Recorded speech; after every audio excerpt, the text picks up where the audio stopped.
most of the corrupt come from the OBCs and the scheduled castes, and now increasingly scheduled tribes. And as long as this is the case, Indian Republic will survive. आशीष नंदी जी के द्वारा जो statement दिया गया वो आपराधिक प्रवृत्ति का 26 जनवरी के दिन खड़े होकर अभिव्यक्ति की स्वतंत्रता का लाभ लेकर वो यह अनर्गल प्रलाप कर रहे हैं। वो अभिव्यक्ति की स्वतंत्रता ही एक दलित आदमी की दी हुई है। बाबा साहब भीमराव अंबेडकर जो हमारे संविधान के निर्माता हैं, उन्होंने उन्हें अधिकार दिया है कि वो ऐसा बात बोल पाए हैं। जो ये बयान दिया है वह सत्य से बिल्कुल परे, तथ्यहीन, गलत, अत्यंत दुर्भाग्यपूर्ण, निंदनीय व जातिवादी मानसिकता से ग्रस्त है। रिपोर्ट दर्ज हुई उसी दिन को उनको गिरफ्तार करके जेल भेजा जाना चाहिए। सख्त कानूनी धाराओं के तहत मुकदमा दर्ज करके इन्हें जल्दी से जल्दी जेल भेजना चाहिए। अभी तो बयान और जांच चल रही है। ये इंटेलेक्चुअल डिबेटिंग की प्लेटफॉर्म है, सुनो, उसका विरोध करो, इस तरीके से करो ताकि ये इंटेलेक्चुअल डिबेट बने। इस चीज को ये मत करो, बंद मत करो कि इसको जेल भेजो, उसको जेल भेजो। I hope this will be the end of this matter. I am sorry if some have misunderstood me, though there was no misunderstanding. किसी और देश में होते तो कास्ट, क्रीड और ट्राइब के बेस पर इतना ऐसा बयान देने पर शायद वो आराम से ना घूम पाते। कोई दल राजस्थान से जाए और क्योंकि अपराध वहां पर हुआ है और जहां भी आशीष नंदी हो उनको गिरफ्तार करके जेल भेजा जाए। नमस्कार, बड़ी खबर में चर्चा उस बयान की जिससे जाने माने सामाजिक चिंतक, विचारक, लेखक आशीष नंदी सवालों के घेरे में हैं। उन पर एफआईआर भी दर्ज हो गई है। आईपीसी की धारा 506 और SC/ST कानून की धारा 3/10 के तहत दर्ज किया गया है मामला। एक में क्रिमिनल इंटिमिडेशन और दूसरा नॉन बेलेबल है। जयपुर साहित्य मेले में एक चर्चा के दौरान उन्होंने कहा कि मेरा ये बयान खराब लग सकता है, लेकिन ये हकीकत है कि ज्यादातर भ्रष्ट पिछड़े वर्ग और अनुसूचित जाति से आते हैं और अब अनुसूचित जनजाति के लोग भी इसमें शामिल हैं।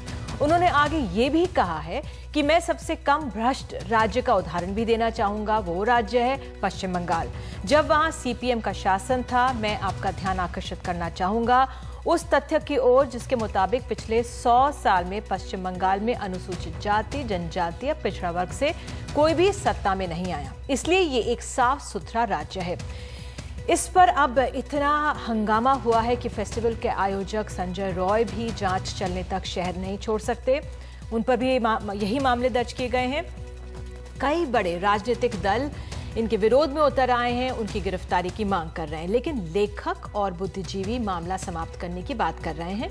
उनका कहना है कि यहाँ लोग विचारों के आदान प्रदान के लिए आते हैं, खुले मंच पर बहस करने के लिए आते हैं, बुद्धिजीवियों से चर्चा के लिए, लेकिन क्या ऐसे में किसी की भावनाओं को ठेस पहुंचाने का हक है? सवाल ये भी है। तो हमारे सामने कई सवाल हैं। क्या आशीष नंदी की माफी काफी नहीं है? सवाल यह है, क्या अभिव्यक्ति की आजादी के नाम पर भावनाओं को ठेस पहुंचाई जा सकती है? सवाल यह भी है, क्या मामला दर्ज कर अभिव्यक्ति की आजादी पर रोक लगाई गई है? और आखिर में क्या हम असहनशील होते जा रहे हैं?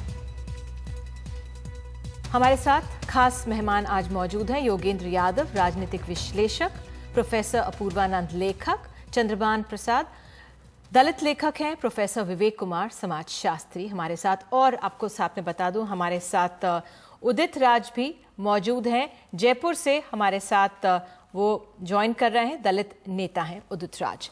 सबसे पहले मैं चंद्रभान जी आपके पास आना चाहूंगी। आप दलित विचारक एक तरह से हैं। आशीष जी के बयान को आप, उनके विचार हैं, उनको आप कैसे ले रहे हैं? आशीष जी ने जो कहा, स्वयं आशीष जी के अनुसार वह अनडिग्निफाइड और वल्गर था।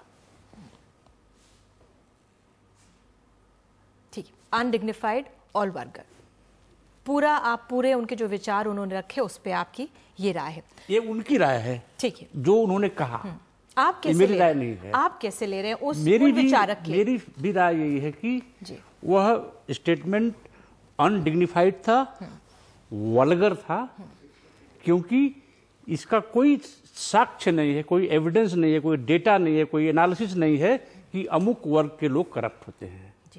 इसलिए वो जो उन्होंने कहा वो अनडिग्निफाइड और वल्गर था।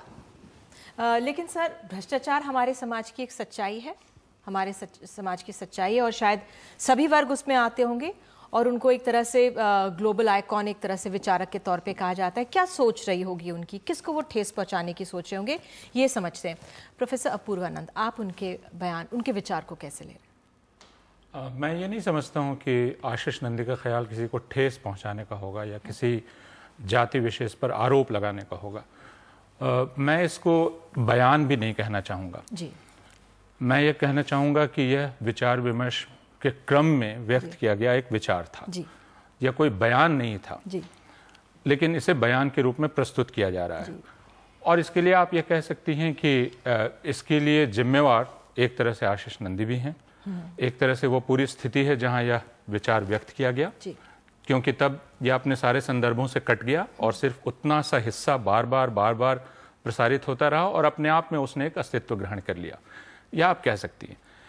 लेकिन इसका इरादा किसी को ठेस पहुंचाने का नहीं था। मैं यह कहना चाहूँगा कि यह एक तरह से सरलीकृत और इसकी पद्धति, इस निष्कर्ष पर पहुंचने की पद्धति दोषपूर्ण है, इसलिए बयान को मैं सरलीकृत कहूँगा, पद्धति को दोषपूर्ण कहूँगा। एक आम आदमी की भाषा में समझाइए। मैं यह कहना चाहता हूँ, जैसा चंद्रभान जी ने कहा कि अगर आप यह कहते हैं कि सबसे ज्यादा, पहले उन्होंने कहा कि खुद उन्होंने आशीष जी यह अभद्र है, ऐसा कहना मैं मानता हूं कि अभद्र है, लेकिन यह तथ्य है। फिर उन्होंने फैक्ट शब्द का इस्तेमाल किया और शब्द बहुत महत्वपूर्ण है। आशीष स्वयं शब्दों के विश्लेषण से ही अपना काम करते हैं। India's #1 news app just got even better.